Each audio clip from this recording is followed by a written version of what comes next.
How to create angel link and post it on Facebook. Hello everybody, welcome back to a new video. In this video we're going to learn how we can create angel link and post it on Facebook. So without any delay, let's start the process on how we can do so. But before that, don't forget to hit the like, share and subscribe icon.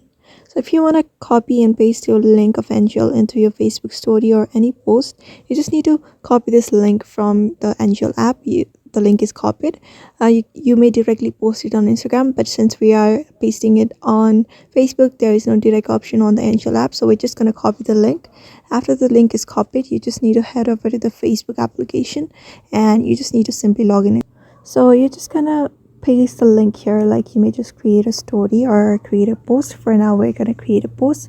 Simply tap on this what's on your mind section. After that, you're just gonna paste the link here. You can see this confession link here. You're just gonna post it onto your Facebook. Just wait for it to post it, and there you go, you have successfully posted the angel link onto your Facebook. So if anyone sends you angel messages, you will be finding it.